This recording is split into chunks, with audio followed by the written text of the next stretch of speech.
Hello दोस्तों, कैसे हैं आप सभी का स्वागत है आपके अपने इस यूट्यूब चैनल हिंदी की बिंदी में। तो दोस्तों, आज हम हिंदी आलोचना के पारिभाषिक शब्द जो है वो करने जा रहे हैं। तो इसके कुछ शब्द जो है पारिभाषिक शब्द जो थे वो रह गए थे। तो आप लोगों ने जैसे कि मुझे बताया कि मैं इन शब्दों पर इनकी जो है परिभाषाएं आप सभी को बताऊं, तो आज मैं इन्हीं के ऊपर जो है व्याख्या करने वाली हूँ, इनके अर्थ बताने वाली हूँ। तो चलिए, आज के जो हम शब्द ले रहे हैं कौन कौन से हैं, तो वो है मनोमय कोश। जैसे कि आपने मुझे बताया था कि मैं इन शब्दों के ऊपर बनाऊं, तो उन्हीं के ऊपर मैंने जो है ये टॉपिक तैयार किया है। बाकी जितने भी थे वो मैंने करवा ही दिए थे। तो अगर उसमें से भी अगर कुछ रहता है जो आपको नहीं मिला हो या कुछ छूट गया हो, तो आप कमेंट करके मुझे बता दीजिएगा। मैं बाकी उनको भी ले लूँगी और उनके भी अर्थ आप सभी को, उनके भी पारिभाषिक शब्द आपको बता दूँगी। तो अभी तक आपने जिन जिन शब्दों के लिए मुझे कहा था उनकी जो है व्याख्या आज मैं करने वाली हूँ। तो चलिए शुरू करते हैं। तो हम लेने वाले हैं आज मनोमय कोश, लाक्षणिक मूर्तिमत्ता, चेतना प्रवाह, कथ्य, सहृदय, शील दशा और भाव दशा। तो आज हम इनकी व्याख्या करने वाले हैं। और बाकी जितनी भी थी वो व्याख्याएं जो है उनका प्लेलिस्ट जो है मैंने बना दिया है। तो आप बाकी व्याख्याएं जो है वहाँ जाके देख सकते हैं, और उस प्लेलिस्ट का लिंक मैं इस वीडियो के जो है डिस्क्रिप्शन में आप सभी को दे दूँगी। आप वहाँ जाके भी उस बाकी व्याख्याओं को देख सकते हैं। तो चलिए, सबसे पहले हम पढ़ते हैं मनोमय कोश, यानी कि मनोमय कोश यानी कि मन का कोश। मनो से तात्पर्य यहाँ मन से है, तो मन का जो कोश होता है उसको हम कहेंगे मनोमय कोश। तो यह मनुष्य प्रकृति का सबसे शुद्धतम कृति मानी गई है। तो यह जो है मनोमय कोश, ये मनुष्य की जो है सबसे उत्तम कृति जो है मानी गई है। यह प्रकृति के सभी आकारों में अब तक का शुद्ध व ऐसा सुविधाजन आकार है जहाँ आत्मा रहकर अपने को अन्य से अधिक स्वतंत्र महसूस करती है। यानी प्रकृति ने जो है इस मनुष्य का निर्माण किया है, और प्रकृति में जितने भी चीज़ें हैं उनसे सबसे ज़्यादा शुद्ध जो चीज़ मानी गई है वह है मनुष्य। और इसी मनुष्य के अंतर्गत जो है आत्मा आकर इसमें बसती है और खुद को स्वतंत्र महसूस करती है। दूसरी ओर यह ऐसा आकार है जहाँ मन का अवतरण आसान है, यानी कि इसमें जो है इस मनुष्य में जो है मन जो है वो इस मनुष्य के अंतर्गत रहता है।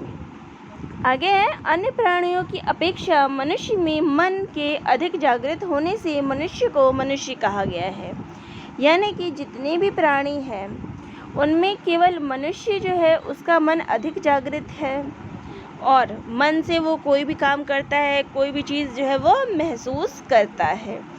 तो यही जो है मनोमय कोश है, जहाँ मन का संचार है संचित रूप से। कोश यानी कि संचय, जहाँ पे संचय होता है कोश, तो जहाँ पे किसी चीज़ का संचय हो। तो मनोमय कोश यानी मन का जो उनका संचयन होता है वो मनुष्य के भीतर होता है, इसी को हम मनोमय कोश कहते हैं।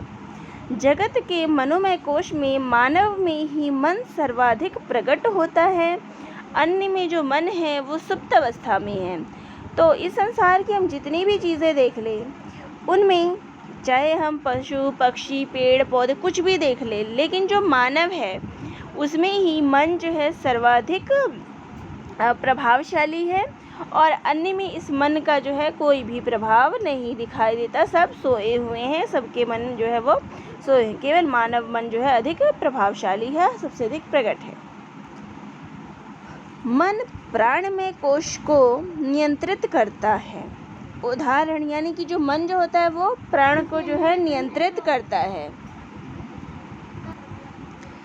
तो मन जो है वो प्राणमय कोश को जो है नियंत्रित करता है। उदाहरण के लिए, जब मन किसी आघात के कारण परेशान होता है, तो मन पर जब किसी प्रकार कोई आघात, कोई चोट लग जाती है तो मन बहुत परेशान हो जाता है। तब प्राण के कार्यों और शरीर को भी प्रभावित करता है। यानी कि अगर मन परेशान रहेगा तो प्राण को भी प्रभावित करता है और शरीर को भी ये प्रभावित करता है। मन ज्ञानेंद्रियों की व्याख्या करता है। तो जितनी भी ज्ञानेंद्रियां हैं वो इस मन के ऊपर ही निर्भर करती है। यह अतीत की अच्छी और बुरी यादों से संग्रहित होता है।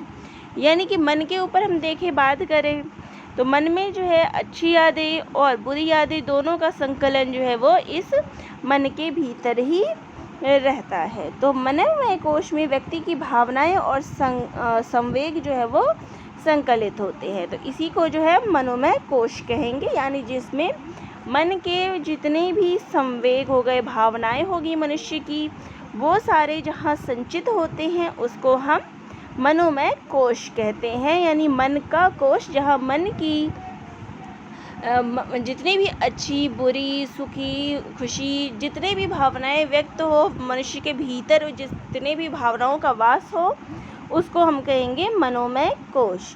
तो आप सभी को अब ये जो है वो क्लियर हो गया होगा इसका अर्थ क्या है। अगली व्याख्या है, अगली जो पारिभाषिक शब्दावली है वो है लाक्षणिक मूर्तिमत्ता। तो अब ये लाक्षणिक मूर्तिमत्ता क्या होती है? तो सबसे पहले हम लाक्षणिक को जानते हैं कि लाक्षणिक शब्द है क्या। तो लाक्षणिक शब्द वह है जिससे लक्षण प्रकट हो। तो जिससे, जैसे कि हमने शब्द शक्ति पढ़ा है, अभिधा शब्द शक्ति और लक्षणा शब्द शक्ति। तो ये लक्षणा जो है, ये लाक्षणिक जो शब्द है वो लक्षणा से ही बन के आया है। तो जो शब्द की लक्षणा शक्ति पर आश्रित हो लाक्षणिक कहलाता है। तो यहाँ हम और मूर्तिमत्ता यानी कि जो मूर्त रूप में हो, साकार रूप में हो, उसको कहेंगे मूर्तिमत्ता। तो लाक्षणिक मूर्तिमत्ता से हम ये आशय ले सकते हैं कि जो कोई भी शब्द होगा काव्य का, तो काव्य का जो कोई भी शब्द होगा उसमें जब लक्षण जो है, लक्षणा शब्द शक्ति का प्रयोग हो और वो बिल्कुल साकार रूप में लगे तो उसको कहेंगे लाक्षणिक मूर्तिमत्ता। तो छायावाद में भाषा की अभिव्यंजना क्षमता बढ़ाने के लिए बिंब विधान का आश्रय लिया गया है। तो दूसरा हम कह सकते हैं जिसे शुक्ल जी ने लाक्षणिक मूर्तिमत्ता के नाम से अभिहित किया है। तो ये उसकी आपने परिभाषा यहाँ देख ली है कि छायावाद में विशेषकर इसका प्रयोग जो है छायावाद के काव्य में किया गया लाक्षणिक मूर्तिमत्ता का। छायावादी जो कविताएं हैं उसमें हमें ये शब्द देखने को मिलता है। इसके अलावा घनानंद के जो है उनके काव्यों में भी हमें लाक्षणिक मूर्तिमत्ता देखने को मिलती है। तो छायावाद में जो है भाषा की अभिव्यंजना जो है, भाषा को और अधिक अच्छा दिखाने के लिए जिस बिंब विधान का प्रयोग किया गया है उसको जो है शुक्ल जी ने लाक्षणिक मूर्तिमत्ता के नाम से संबोधित किया है। आधुनिक आलोचना के क्षेत्र में बिंब का प्रयोग मूर्तिमत्ता अथवा चित्रात्मक के अर्थ में किया जाता है। और शुक्ल जी ने जो है घनानंद को लाक्षणिक मूर्तिमत्ता कहा है। तो कई बार ये परीक्षा में जो है आया हुआ है प्रश्न कि शुक्ल जी ने लाक्षणिक मूर्तिमत्ता किसको कहा है, तो घनानंद को कहा है। काव्य में सजीवता मूर्तिमत्ता का आधार लक्षणा होती है। तो ये आपको टॉपिक जो है क्लियर हो गया कि जो लाक्षणिक मूर्तिमत्ता यानी कि अगर काव्य में हमें सजीवता दिखानी है, उसका साकार रूप देना है, उसको मूर्त रूप देना है, तो उसके जो है लक्षण ग्रंथों को उसकी भाषा में जो है लक्षणार्थ पर जो है अधिक बल दिया जाता है और उसी को जो है लाक्षणिक मूर्तिमत्ता के नाम से जाना जाता है। अगला है चेतना प्रवाह। तो सबसे पहले हम चेतना की परिभाषा जानते हैं कि चेतना क्या होती है। तो स्वयं को अपने आसपास के वातावरण को समझने तथा मूल्यांकन करने का बोध जो है चेतना कहलाता है। तो चेतना के कारण ही व्यक्ति क्रियाशील होता है। तो व्यक्ति जब अपने आसपास का, अपने वातावरण को, हर चीज़ को समझता है, उसका मूल्यांकन करता है, तो यही बोध जो है वो चेतना कहलाती है। और प्रवाह हो गई यानी धारा, इसको तो एक धारा में जब वो बहती है तो उसको कहेंगे धारा। अब बात करते हैं चेतना प्रवाह की। मन में किस प्रकार के विचार उत्पन्न होते हैं उसे चेतना प्रवाह कहते हैं। यानी कि एक विचार आए फिर दूसरे विचार आए, यानी कि एक धारा सी बहती गई, उसको कहेंगे चेतना प्रवाह। एक के बाद एक जो है बातें जो है मस्तिष्क में, दिमाग में, जो मन में है आती रही, वो हो जाएगी चेतना प्रवाह। चेतना प्रवाह एक कथा विधा है जो बहुभाषी विचारों और भावनाओं को चित्रित करने का प्रयास करती है, जो एक कथावाचक के मस्तिष्क से गुजरती है। तो यहाँ यही कहने का आशय है कि जैसे कि कोई कथावाचक या कोई कहानीकार, कवि हो गया, जब वो अपनी रचना रचता है तो वो उसके मस्तिष्क में उस समय ढेरों विचार और भावनाएं जो व्यक्त होती है, उसका चित्रण जो उसके मस्तिष्क में आता है, मन में आता है, उसको कहेंगे चेतना प्रवाह। तो चेतना प्रवाह में वस्तुनिष्ठ तथा आत्मनिष्ठ का जो अंतर होता है वो समाप्त हो जाता है, यानी तथा समस्त घटनाएं बाह्य संसार से हटकर मानसिक संसार में अवतरित हो जाती है। इसमें मानसिक चेतना की निवृत्ति आंतरिक भाव प्रवणता के आधार पर होती है। यानी अगर बात करें चेतना की, तो चेतना प्रवाह यानी कि मन के भीतर जितनी भी ये घटनाएं होती रहती है उसको हम कहेंगे। तो इसमें जो है मन के भीतर बाह्य संसार से उसमें कोई मतलब नहीं रह जाता। मन के भीतर ही जितने विचार और विमर्श चलते रहते हैं किसी भी बात को लेके, उसको हम चेतना प्रवाह के अंतर्गत कह सकते हैं। तो चेतना प्रवाह में पात्रों के मन में उठने वाले विचारों का अंकन किया जाता है। तो जितने भी पात्रों के मन में जो है विचार उठते हैं उसको कहेंगे, उसी के ऊपर जो है इसमें विचार किया जाता है। एक ही समय में व्यक्ति मानसिक रूप से परेशान होकर अपने प्रेम, घृणा, निराशा, सत्य, सफलता, असफलता, परिवार, समाज, देश आदि सभी विषयों के बारे में सोच लेता है और इसका संबंध जो है मानवीय चेतना से है। तो यहाँ जो है अब आपको इसकी भी जो है परिभाषा वो समझ में आ गई होगी कि चेतना प्रवाह से जो आशय होता है वो होता है कि मन के भीतर, मनुष्य के भीतर जितने भी भावनाएं चलती रहती है, विचार जो चलते रहती है, उसको कहेंगे चेतना प्रवाह। तो कभी भी मनुष्य जो है परेशान होकर या खुश होकर उसके मन के भीतर अलग अलग भावनाएं चलती रहती है। कभी वह प्रेम उसके अंदर चलेगा किसी भी चीज़ को लेकर, निराशा, सत्य, सफलता आदि, समाज के बारे में सोचेगा, देश के बारे में सोचेगा। तो ये सारी भावनाएं जो उसके मन में चलती रहेगी उसको कहेंगे चेतना प्रवाह, यानी एक के बाद एक विचार जो है उसके मन में चलते रहते हैं। तो अगला है कथ्य। तो कथ्य क्या होता है? तो अब जो है हमने काफ़ी सारे शब्द पढ़े हुए हैं, कथ्य, कथानक, कथा वस्तु। तो ये सारी चीज़ें जो है इसमें हमें जानना है। जब भी हम कोई कथा पढ़ते हैं तो ये सारी चीज़ें जो है बहुत ही मायने रखती हैं और सब चीज़ें जो है ज़रूर आती हैं। तो चलिए पहले कथ्य के बारे में ही हम जानते हैं, बाकी विषय तो हमें पढ़ना नहीं है, वो कभी और देख लेंगे, लेकिन अभी फ़िलहाल हमें सिलेबस पे ही ध्यान देना है। तो कथ्य की परिभाषा क्या होती है? तो कोई कहानी क्या कहती है इसे कथ्य कहते हैं। यानी कि जब भी कोई कहानी की बात की जाती है, मतलब किसी विषय की बात की जाती है, तो वह विषय जो है वो क्या कहती है उसको कहेंगे कथ्य। तो कथ्य से जो आशय लिया जाता है वो होता है, कथ्य को हम कथानक तो नहीं कहेंगे, लेकिन कथ्य का थोड़ा बहुत अर्थ जो है इसी में लिया जा सकता है। तो कथ्य होती है कोई कहानी क्या कहती है, किस विषय के बारे में कहती है, उसको कहेंगे कथ्य। तो कोई कहानी कैसे कहती है इसे कहेंगे कथानक। तो दोनों में आपको अंतर पता चल गया कि कथ्य का अर्थ हो गया कि क्या कहती है, यानी उसकी विषय जो है वो क्या है, और कैसे कहती है यानी उसमें किस प्रकार से उस चीज़ को कहा गया है, उसको कहेंगे कथानक। तो ये जो है दोनों में मुख्य अंतर है। कई बार जो है हम कथ्य और कथानक दोनों ही शब्दों में जो है अंतर नहीं कर पाते हैं, दोनों को एक ही मान लेते हैं। तो दोनों में जो है थोड़ा ये अंतर है। तो कथ्य से आशय यहाँ हम ले सकते हैं कि कोई कहानी क्या कह रही है, उसकी विषय वस्तु क्या है, वो किस चीज़ पर आधारित है। यहाँ हम कहानी से आशय सिर्फ कहानी से नहीं ले सकते, उसमें कविता और उपन्यास वगैरह सब ले सकते, कि उसकी विषय वस्तु क्या है किसी भी चीज़ की, उसको कहेंगे कथ्य। और कैसे कहती है कि उसे किस प्रकार से कहा जा रहा है, उसको कहेंगे कथानक। कथानक के अभाव में कहानी जीवित रह सकती है, किंतु कथ्य या संवेदन शून्य कहानी की कल्पना भी नहीं की जा सकती।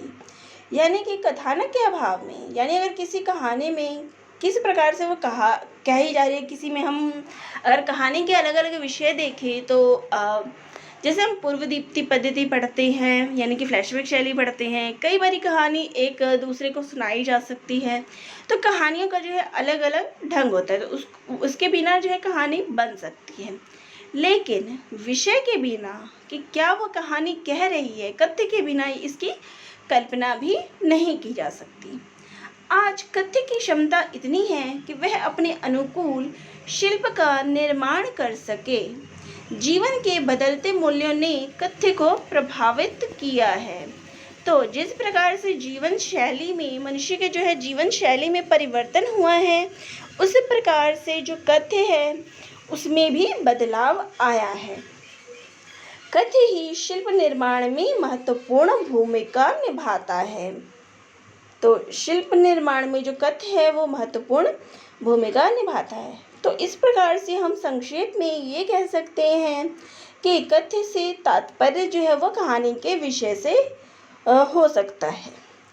तो कोई भी विधा हो, साहित्य की अगर कोई भी विधा की बात करें, चाहे वो उपन्यास हो, नाटक हो, कहानी हो, कविता हो, निबंध हो, कोई भी विषय हो, उसकी विषय वस्तु क्या है, वो किस विषय पर आधारित है, इसी को हम कथ्य कहेंगे। तो आप सभी को ये जो है इसकी परिभाषा जो है वो क्लियर हो गई। ये शब्द जो है आपको पता चल गया होगा कि इसका वास्तविकता में अर्थ क्या है। तो अगला जो पारिभाषिक शब्द है वो है सहृदय। तो अब सहृदय की परिभाषा क्या है देखते हैं। तो सहृदय का अर्थ है समान हृदय वाला। कवि या चित्रकार के हृदय में जो विशिष्ट भाव होता है उसको वह अनुभव कर सकता है, वह उसी प्रकार की अनुभूति संपन्न हृदय रखता है, तो अतः उसे जो है हम सहृदय कह सकते हैं। यानी कि जो कवि या चित्रकार जब अपनी भावनाओं को व्यक्त करता है, तो जो भावनाएं उसके मन में होती है वह उसी प्रकार से जो है अपनी भाव उस कविता में, उस चित्र में जो है उकेरता है। तो उसकी जो भावनाएं हो गई वो एक ही प्रकार से हो गई। तो जो वो अनुभूति अपने हृदय में रखेगा उसको कहेंगे सहृदय। कवि अपने आसपास के वातावरण से कुछ अनुभूतियों को ग्रहण करता है और जो अनुभूति उसके हृदय को सर्वाधिक प्रभावित करती है वह उसी को अपनी काव्य कृति में स्थान देता है। उस समय कवि या रचनाकार के हृदय में जो व्याकुलता या संवेदनशीलता होती है, तो यहाँ आगे कह सकते हैं कि तो कवि के हृदय में जो भावनाएं उत्पन्न होती है और उसको जो अपने वो काव्य कृति में जो स्थान देता है उसी को हम सहृदय कहेंगे। उस समय कवि या रचनाकार के हृदय में जो व्याकुलता और संवेदनशीलता होती है, अगर वैसी ही व्याकुलता और संवेदनशीलता यदि वह पाठक या श्रोता के हृदय में भी उत्पन्न हो तो वह सहृदय है। यानी कि जो भावनाएं कविता व्यक्त करते हुए कवि के मन में उत्पन्न हो रही हो या चित्रकार के मन में उत्पन्न हो रही हो, यदि यही व्याकुलता और भावनाएं जो है अगर पाठक या श्रोता या दर्शक को भी उस चित्र या कविता को देख के उसके दिल में भी, उसके हृदय में भी यही भाव उत्पन्न हो तो इसे हम सहृदय कहेंगे। यानी कि एक समान हृदय वाला, यानी एक व्यक्ति के हृदय में जो महसूस हो रहा है वह दूसरा व्यक्ति भी उसको समझ रहा है, वह स्वयं भी वैसा ही महसूस कर रहा है, तो इसे हम सहृदय कहेंगे। रचनाकार की अनुभूति पाठक श्रोता की अनुभूति तभी बन पाएगी यदि वह सहृदय है। सहृदय के लिए प्रमाता, रसिक आदि शब्दों का भी प्रयोग किया जाता है। तो सहृदय के लिए अन्य शब्द भी है, जैसे कि प्रमाता, रसिक आदि। तो आगे जो है सहृदय की परिभाषा है कि उस व्यक्ति को सहृदय कहा जा सकता है जिसका अर्थ जो है वो कवि के समान हो, अर्थात जो कवि की अनुभूति को अपनी अनुभूति बना ले और जो उसी प्रकार से संवेदनशील हो जाए जिस प्रकार उन भावों को अनुभव करके रचनाकार हुआ है। यानी कि जब एक व्यक्ति वही महसूस करने लग जाए जो कवि ने उस विचार को व्यक्त करते हुए, उस कविता को व्यक्त करते हुए अपने हृदय में महसूस किया था, अगर पाठक भी वही भावना अगर अपने मन में महसूस करने लग जाए तो इसको हम सहृदय कहेंगे, एक समान हृदय वाला कहेंगे। वह संवेदनशील, सुयोग्य व प्रतिभाशाली व्यक्ति जो काव्यानुशीलन करके काव्यानंद प्राप्त करता है सहृदय कहलाता है। सहृदय साधारणीकरण का महत्वपूर्ण बिंदु है। सहृदय के बिना साधारणीकरण की जो प्रक्रिया है वह निरर्थक हो जाती है। तो अब जो है इसकी परिभाषा भी मैंने बहुत ही आसान शब्दों में जो है आपको बता दी है। तो अब जो है अगर फिर भी इन टॉपिक्स में कोई समस्या हो तो कमेंट करके मुझे ज़रूर बता दीजिएगा। अगला है शील दशा और भाव दशा। तो शील दशा और भाव दशा क्या होती है? तो सबसे पहले शील की और भाव की हम परिभाषा देखते हैं। तो भाव क्या है? प्रत्यक्ष बोध, अनुभूति और वेग युक्त प्रवृत्ति, इन तीनों के गूढ़ संश्लेषण का नाम भाव है। तो जहाँ हम किसी चीज़ की अनुभूति करते हैं उसको कहेंगे भाव। हम उस विषय के बारे में क्या अनुभव कर रहे हैं तो उसको कहेंगे हम भाव। शील, जब मति व्यक्ति की स्थायी प्रकृति या स्वभाव का अंग बन जाती है तो उसको कहेंगे शील। तो जो किसी व्यक्ति की जो बुद्धि है वो स्थायी प्रकृति या उसको वो अपना स्वभाव ही बना ले तो उसको कहेंगे शील।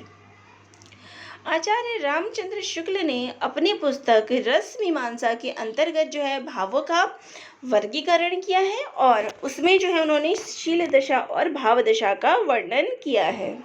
तो आप रामचंद्र शुक्ल जी की जो पुस्तक है रस मीमांसा, उसमें भी ये टॉपिक देख सकते हैं, भावों का वर्गीकरण। और ये शब्द जो है शील दशा और भाव दशा उन्हीं के द्वारा दिया गया है, काव्य में जो है उन्हीं के द्वारा ये दोनों शब्द जो है वो दिए गए हैं। भाव दशा से तात्पर्य चित्त की चेतना दशा से है। तो मन का वही वेग भाव कहलाता है जिसमें चेतना के भीतर आलंबन प्रत्यय रूप से प्रतिष्ठित होंगे। तो भाव दशा से तात्पर्य जो है वो मन की चेतना दशा से है कि उसको देख के, किसी भी चीज़ को देख के वो क्या महसूस करता है, उसका भाव क्या है, उसको कहेंगे भाव दशा। मनोवैज्ञानिकों के अनुसार प्रधान भाव है। तो अब भाव कौन से हो गए? क्रोध हो गया, किसी चीज़ को देख के क्रोध हो गया, भय हो गया, किसी चीज़ से डर रहे हैं, हर्ष, खुशी हो गई, शोक हो गया, घृणा, आश्चर्य आदि। तो ये सारे जो है मनुष्य के भाव हैं। तो किसी भी चीज़ को देखिए अलग अलग जो है मन में भाव आते हैं। काव्य को करते समय कवि के मन में अनेक प्रकार के जो भाव उत्पन्न होते हैं उसको हम भाव दशा कह सकते हैं। और भाव के ही प्रकृतिस्थ हो जाने की अवस्था को जो है वो शील दशा कहेंगे। तो भाव ही जब प्रकृतिस्थ हो जाता है तो उसको हम शील दशा कहते हैं। आचार्य रामचंद्र शुक्ल ने रस निष्पत्ति की जब विवेचना की तो काव्य सौंदर्य के साथ साथ लोक मंगल की दृष्टि से भी उन्होंने काव्य की रस निष्पत्ति की विवेचना की है। वे रस के मूल भाव को जो है अत्यधिक महत्व देते हैं। तो जो रामचंद्र शुक्ल जी हैं वो भाव को अधिक महत्व देते हैं। भाव न केवल सत्कर्म प्रवर्तक है बल्कि शील विधायक भी है।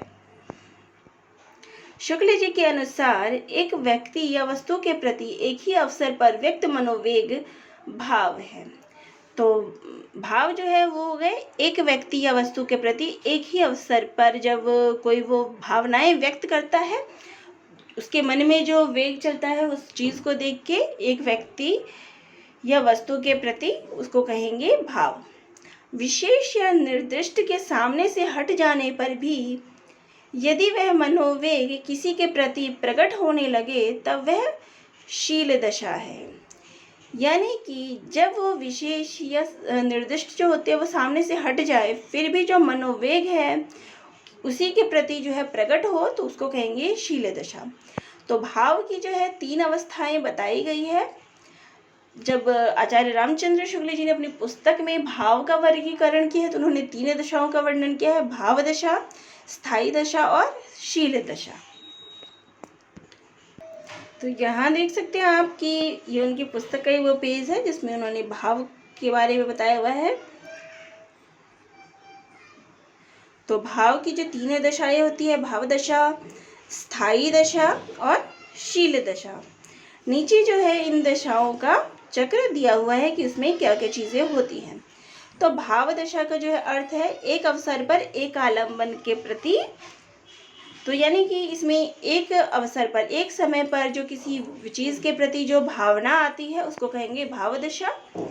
और स्थायी दशा हो गई अनेक अवसर पर एक आलम्बन के प्रति।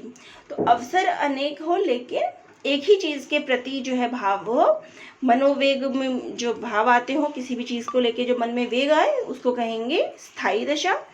और अनेक अवसरों पर अनेक आलम्बनों के प्रति जो भाव हो उसको कहेंगे हम शील दशा। यानी कि जैसे कि अगर अनेक अवसर आए, कोई भी अवसर आए, खुशी हो, कैसे हो, लेकिन और उस पर जो अलग अलग भावनाएं आए उसको कहेंगे हम शील दशा। अब जैसे कि यहाँ एक अवसर पर, यानी कि यहाँ पे क्या है, राग, भाव दशा क्या हो गई, राग, और राग से क्या बन गया आगे स्थायी दशा में जाके ये रति हो गया। लेकिन जो शील दशा है, शील दशा में अनेक अवसर पर अनेक आलम्बन होते हैं, यानी अनेक अवसर मिलेंगे उसमें अनेक, तो इसी का उसमें स्नेहशीलता, रसिकता, लोभ, तृष्णा और लंपटता, तो इतनी सारी भावनाएं जो है वो इसके अंतर्गत आ गई। अगला है हास। तो भाव क्या जाएगा, हास, एक आलम्बन में एक आलम्बन के प्रति, एक समय पर एक आलम्बन के प्रति, इसमें जाग गया हास, हास्य। और स्थायी दशा में अनभिदेह। और वहीं पे शील दशा यानी कि अनेक अवसर पर अनेक आलम्बन, यानी कि अनेक अनेक चीज़ें आ गई, इसमें आ गया हसोड़पन, विनोदशीलता, वीरता और तत्परता। इसमें ये जो है हसोड़ पर और विनोदशीलता, तो ये 2 चीज़ें आ गई हास्य से। अब यहीं पे भाव दशा में जाके ये बन गया उत्साह, उत्साह हो गया। और वहीं पे शील दशा में जाके ये वीरता और तत्परता में बदल गया। आश्चर्य हो गया, भाव दशा में आश्चर्य, किसी भी चीज़ को लेकर आश्चर्य हो गया। और वहीं भी शील दशा में जो है इसका परिवर्तन हो गया भौचक्कापन। और आगे है शोक, यानी कि किसी भी चीज़ को लेके जो है शोक हो गया, भाव हो गया, यानी भाव क्या बन गया, शोक, दुख हो गया। और यही स्थायी दशा में जाके संताप हो गया। और जब शील दशा की बात हुई, परिवर्तित होकर खिन्नता में बदल गया। इसी तरीके से क्रोध, तो क्रोध से यहाँ बैर आ गया स्थायी दशा में। और शील दशा में बन के हो गया क्रोधशीलता, उग्रता और चिड़चिड़ापन। फिर आगे भाव दशा हो गई, भय जाग गया। लेकिन जो स्थायी दशा में जाके ये आशंका, भय जागा है तो आशंका हो रही है। और वहीं पे इसमें आ गया भीरुता। अब है भाव जागा जुगुप्सा, और स्थायी दशा में जाके वीरती हो गया। और जो शील दशा है उसमें जाके ये हो गया तुनक मिजाजी। तो अब आपको जो है यहाँ सारे जो है कौन कौन सी भाव दशाएं जो है यहाँ जागृत हो गई, वो आपको पता चल गया कि भाव दशा में जो है क्या चीज़ें है, किसमें परिवर्तित हो जाती है। वहीं पे शील दशा में उसका परिवर्तन जो है वो किस प्रकार से हो जाता है। तो भाव में एक ही भाव रहता है, लेकिन जो शील दशा है उसमें परिवर्तित हो जाता है। तो यहाँ पर है कि जितने भी हमारे पारिभाषिक शब्द हैं उन सभी की मैंने आप सभी को परिभाषाएं जो है वो बता दी है। फिर भी अब भी अगर आपके मन में कोई डाउट हो, इसको लेके कोई शंका हो और आप चाहते हैं कि उसका समस्या का जो है समाधान किया जाए, तो कमेंट बॉक्स में मुझे कमेंट करके ज़रूर बताइएगा, ताकि आपकी उस समस्या का जो है समाधान कर सको।